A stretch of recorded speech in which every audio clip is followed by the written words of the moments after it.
ಒಂದು ಮನೆಗೆ ಒಂದೇ ಕನೆಕ್ಷನ್ ಇರೋದು, 5 ಮನೆದು ಬಿಲ್ ಕಲೆಕ್ಟ್ ಮಾಡ್ತಾ ಇದ್ದಾರೆ. ಸೊ 5 ಮನೆಗೆ ಸೆಪರೇಟ್ ಆಗಿ ನೀರು ಬಿಡ್ತಾ ಇಲ್ಲ. ಈಗ 1 hour ಒಂದ್ ಮನೆಗೆ ಬಿಡ್ತಾರೆ ಅನ್ಕೊಳ್ಳಿ, 5 ಮನೆಗೆ ನಮಗಿಲ್ಲ ನೀರು, ಅವಾಗ ನಾವು ಪ್ರೈವೇಟ್ ಆಗಿ ಓಡಿಸ್ಕೋಬೇಕಾಗತ್ತೆ. ಸೊ ಅದನ್ನ ಯಾರು ಭರ್ತಿ ಮಾಡ್ತಾರೆ? ಸೊ ಅದು ನಮ್ಗೆ ಅದನ್ನು ಬೇಕು ಆಕ್ಚುಲಿ. ಆಮೇಲೆ ಈಗ ಬೀಡಿಯಿಂದ ತುಂಬಾ ನಮ್ಗೆ ನೀರಿನ ಪ್ರಾಬ್ಲಮ್ ಆಗ್ತಾ ಇದೆ. ಓಕೆ, ನೀವ್ ಹೇಳೋ ದುಡ್ಡೇ ನಾವು ಫುಲ್ ಕಟ್ತೀವಿ, ನೀವ್ ಹೇಳ್ತೀರ 20-30 ಸಾವಿರ, ನಮಗ್ ನೀರಿಲ್ಲ ಅಂದ್ರೆ ನೀವು ಬಿಡಿಯವ್ರಿಗೆ ಹೇಳ್ತಾ ಇದ್ದೀರಾ. ಬಿಡಿಯವರು ಕೊಡಕ್ಕೆ ಸಮ್ಟೈಮ್ಸ್ ಆಗೋದಿಲ್ಲ, ಕೊಡ್ತಾ ಇದಾರೆ ಪಾಪ, ನಾವು ಸುಳ್ಳು ಹೇಳ್ಬಾರ್ದು. ಆವಾಗ ನೀವೇನ್ ಮಾಡ್ತೀರಾ ಪಂಚಾಯತಿ, ನಮ್ಗೆ ನಾವು ಪ್ರೈವೇಟ್ ನೀರು ಓಡಿಸ್ಕೋತಾ ಇದೀವಿ, ಆ ದುಡ್ಡು ಯಾರು ಕೊಡ್ತಾರೆ? ಇದಕ್ಕೂ ನಮ್ಗೆ ಉತ್ತರ ಬೇಕು. ಸೊ ಮತ್ತೆ ಮನೆಗಳ ಹತ್ರ ಬಂದು ಹೆಣ್ಮಕ್ಳದ್ದು ವಿಡಿಯೋ ಮಾಡಿ ಯಾವುದೋ ಒಂದು ಗ್ರೂಪ್, ಅವ್ರು ಇಲ್ದಿರೋ ಗ್ರೂಪ್ ಅಲ್ಲಿ ಹಾಕೋದು ಯಾವ್ದು ರೀತಿಯೂ ಸರಿ ಇಲ್ಲ. ದಯವಿಟ್ಟು ಅದ್ರ ಬಗ್ಗೆ ಅವ್ರು ಅಷ್ಟೇ ಪೊಲೀಸ್ಗೆ ಹೋಗ್ಬೇಕು, ಕಂಪ್ಲೇಂಟ್ ಮಾಡ್ಬೇಕು ಅಂತ ಕೂತಿದ್ರು. ಆದ್ರೆ ಅದು ಆಮೇಲೆ ನಾವೆಲ್ಲ ಸ್ವಲ್ಪ ಸಮಾಧಾನ ಮಾಡಿ ಇದು ಮಾಡಿದ್ವಿ. ಹಾಗಾಗಿ ಇದಕ್ಕೆಲ್ಲ ಸ್ವಲ್ಪ ಆನ್ಸರ್ ಕೊಡ್ಬೇಕು ಅಂತ ನಾನು ಕೇಳ್ಕೊತಾ ಇದ್ದೀನಿ. ಈಗ ಮೇಡಮ್ ನಿಮ್ದು ಆಯ್ತು, ಒಬ್ಬೊಬ್ರದ್ದಾಗ್ಲಿ. ಪಂಚಾಯತಿ ಏನು ಕರ ವಸೂಲಿಗಾರರು ಇರ್ತಾರೆ, ಅವರು ಮನೆ ಮನೆಗೆ ಕಂದಾಯ ವಸೂಲಿ ಮಾಡುವಂಥದ್ದು ಅವ್ರ ಡ್ಯೂಟಿ ಅದು. ಮೇಡಮ್ ಅವರು ಯಾವುದೇ ನಮ್ಮ ಸಿಬ್ಬಂದಿಯವರು ಮನೆ ಒಳಗಡೆ ಹೋಗಿ ಅವ್ರನ್ನೇನು ಕೇಳಿಲ್ಲ. ನಿಮ್ಮ ವಿಡಿಯೋನು ನೋಡಿದೆ, ನಿಮ್ಮ ಮಾಡಿರೋದು ಕೇಳಿದೆ. ಅವರು ಉತ್ತರ ಹೇಳ್ಬೇಕಾಯ್ತು, ನಿರಾಕರಿಸ್ಬೋದಾಗಿತ್ತು. ನಾನು ಕಟ್ತೀನಿ, ಇಲ್ಲ ಮುಂದೆ ಕಟ್ತೀನಿ ಅಂತ ಹೇಳ್ಬೋದಾಗಿತ್ತು. ಅವ್ರೇನು ಹೇಳಿದ್ದಾರೆ, ನಾನು ನಮ್ಮ ಸದಸ್ಯರ ಕೈ ಕೊಟ್ಟಿದ್ದೀನಿ ದುಡ್ಡು ಅಂತ ಹೇಳ್ತಾರೆ ಅಲ್ವಾ ಉತ್ತರ. ಅದನ್ನ ಕಂದಾಯ ವಸೂಲಿ ಮಾಡೋದು ನಮ್ಮ ಸಿಬ್ಬಂದಿ ಅಲ್ಲಿ ಹೋಗೋದೇ ತಪ್ಪು ಅನ್ನೋದಾದ್ರೆ ಎಲ್ಲಿದೆ ಆ ಥರ? 1 ಸೆಕೆಂಡ್ ಆಯ್ತಲ್ವಾ? ಅದು ನೀವು ಹೇಳೋದು ಅದು ಒಪ್ಪಕ್ಕಾಗಲ್ಲ. ಅದು ಅವ್ರೇನಾದ್ರೂ ಅಲ್ಲಿ ದುರ್ನಡತೆ ಏನಾದ್ರು ನಡೆಸಿದ್ರೆ, ಹೋಗಿ ಏನೋ ಮಹಿಳೆಗೆ ಏಕವಚನದಲ್ಲಿ ಬೈದಿದ್ರೆ, ಮತ್ತೆ ಏನಾದ್ರೂ ಇರಿ ಆ ಥರ ಏನೋ ನಡ್ಕೊಂಡಿದ್ರೆ ನಾನು ಗಮನಕ್ಕೆ ತಗೊಂಬನ್ನಿ. PDO ಅವರು, ನಿಮ್ಮ ಸಿಬ್ಬಂದಿಯವರು ಈ ರೀತಿ ಅನುಚಿತವಾಗಿ ವರ್ತನೆ ಮಾಡ್ತಾ ಇದ್ದಾರೆ, ಮಹಿಳೆಯರಿಗೆ ಅಗೌರವ ತೋರಿಸಿದ್ದಾರೆ ಅಂತ ಬೇಕಾದ್ರೆ ನಮ್ಮ ಕಂಪ್ಲೇಂಟ್ ಕೊಡಿ, ನಾವು ಅವ್ರ ಮೇಲೆ ಆಕ್ಷನ್ ತಗೊಂತೀವಿ. ಈಗ ಎಲ್ಲರಿಗೂ ಒಂದು ಆಕ್ಷನ್ ತಗೊಳ್ಳೋವಂಥದ್ದು ವ್ಯವಸ್ಥೆ ಇದೆ. ಆಮೇಲೆ ಇನ್ನೊಂದು ಹೇಳಿದ್ರಿ, ನಿಮ್ಮ ಗುಣಿಯಾಗ್ರಹರ ಗ್ರಾಮದಲ್ಲಿ ಇದು ಏನೋ ನೀವು BDA ವತಿಯಿಂದ ಈಗ UGD ಕಾವೇರಿ ವಾಟರ್ ಪೈಪ್ಲೈನ್ ಮಾಡ್ತಾ ಇದ್ದಾರೆ. ಅದನ್ನ ಬೆಟರ್ಮೆಂಟ್ ಚಾರ್ಜ್ ಕಟ್ಸ್ಕೊಂಡಿದ್ದಾರೆ ಅವರು. ಅದಕ್ಕೆ ನೆನ್ನೆ ಬಂದಿದೆ, ಅವರು BDA AW ಅವ್ರನ್ನ ಕರೆಸಿದೀವಿ, ಸೈಟ್ ಇಂಜಿನಿಯರ್ನು ಕರೆಸಿದೀವಿ.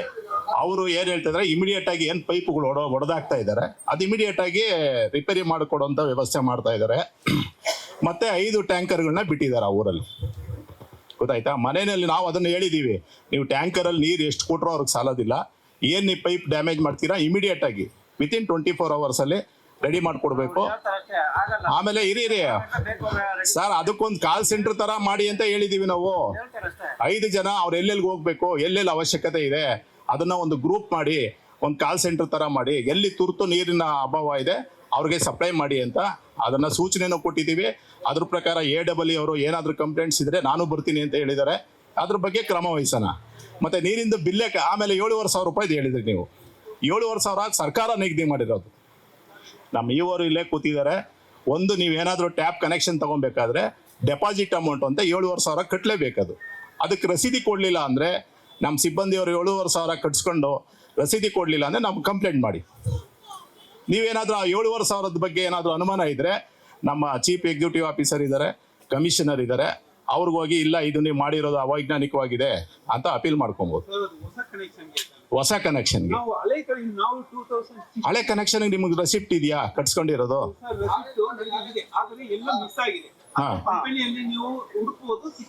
ಓಕೆ ಸರ್, ಅದ ಕಂಪನಿನಲ್ಲಿ ಹುಡುಕಿರೋದು. ಈಗ ಅವ್ರ ಏನ್ ಗೊತ್ತಾ, ಇವ್ರ ಏನ್ ಮಾಡ್ತಾರೆ ಅಂದ್ರೆ ಹಿಂದೆ ರಿಜಿಸ್ಟರ್ ಅಲ್ಲಿ ಇರೋದೇ ಬಾಕಿ ಅಂತ ಕೊಡೋದು. ಅವರು ಹಂಗ್ ಕೊಡಕ್ ಆಗೋದಿಲ್ಲ, ಹಂಗೇನ ಕೊಟ್ರು ಅಂತ ಹೇಳಿ ದುರುದ್ದೇಶದಿಂದ ಕೊಟ್ರೆ ನಮ್ಗೆ ಕಂಪ್ಲೇಂಟ್ ಮಾಡಿ, ಅವ್ರ ಮೇಲೆ ನಾವು ಆಕ್ಷನ್ ತಗೊಂತೀವಿ. ನೋಡಿ ಸರ್, ನನಗೆ ಬಂದು ಈ ತರ ಇಷ್ಟು ಕೊಟ್ಟಿದ್ದಾರೆ. ಯಾವುದು? ಮೊನ್ನೆ 15 ನಮ್ಮ ಇವರು ಹನುಮಂತರಾಜ್ ಅವರು ಬಂದು ಈ ತರ ಮಾಡಿ ನನಗೆ ಬರ್ಕೊಟ್ಟಿದ್ದಾರೆ, ಇಷ್ಟು ಕಟ್ಟಬೇಕು ಅಂತ ಹೇಳಿ. ಮತ್ತೆ ಇನ್ನೊಂದು ಏನಂತ ಹೇಳಿದ್ರೆ, ನಾನು ಅಪ್ ಟು ಡೇಟ್ ಟ್ಯಾಕ್ಸ್ ಕಟ್ಟಿದ್ದೀನಿ, ಮನೆ ತೆರಿಗೆ ಕಟ್ಟಿದ್ದೀನಿ. ನನಗೆ ಅವಶ್ಯಕತೆ ಇತ್ತು, ನಾನು ಬಂದು ಕಟ್ಟಿದ್ದೀನಿ, ನಾನು ಏನು ಮೋಸ ಮಾಡ್ಲಿಲ್ಲ. ಆದ್ರೆ ಇದನ್ನು ಎಲ್ಲರಿಗೂ ಪ್ರಚಾರ ಮಾಡಿದ್ದಾರೆ. ನೋಡಿ, ಅವನು ಮಾತ್ರ ತೆರಿಗೆ ಕಟ್ಕೊಂಡ, ನಿಮ್ಮನ್ನೆಲ್ಲ ಕಟ್ಟಬೇಡ ಅಂತ ಹೇಳಿ. ಯಾರು ಕಟ್ಟಬೇಡಿ? ಹನುಮಂತರಾಜ್ ಅವರು ಇಲ್ಲೇ ಇದ್ದಾರೆ. ನೀನ್ ಕಟ್ಟಬೇಡ ಅಂತ ಹೇಳಿದ್ರ ಅವರು? ನಾನು ಯಾರಿಗೂ ಕಟ್ಟಬೇಡ, ಅದನ್ನು ಮಾತ್ರ ಅವೇರ್ನೆಸ್. ನೀವು ಕಟ್ಟಿ ಅಂತ ಅವೇರ್ನೆಸ್ ಕ್ರಿಯೇಟ್ ಮಾಡೋದು, ಅದ್ರಲ್ಲಿ ತಪ್ಪೇನಿದೆ? ನಮ್ಮ ಪಂಚಾಯತಿ ಸಿಬ್ಬಂದಿಗಳು ಇವತ್ತುವರೆಗೂ ಇಲ್ಲಿವರೆಗೂ ಪಂಚಾಯತಿ ಅಭಿವೃದ್ಧಿ ಅಧಿಕಾರಿಗಳ ಮೇಲೆ ಆಗಿರ್ಬೋದು, ಸಿಬ್ಬಂದಿ ವರ್ಗದವರು ಇವತ್ತು ಕಂಪ್ಲೇಂಟ್ ಆಗಿಲ್ಲ. ಇನ್ನ ಅವ್ರ ಮೇಲೆ ದೌರ್ಜನ್ಯ ಮಾಡಿದ್ದಾರೆ. ಅವ್ರೆಲ್ಲರೂ ಏನ್ ಮಾಡಿದ್ದಾರೆ ಅದನ್ನ ಅವ್ರು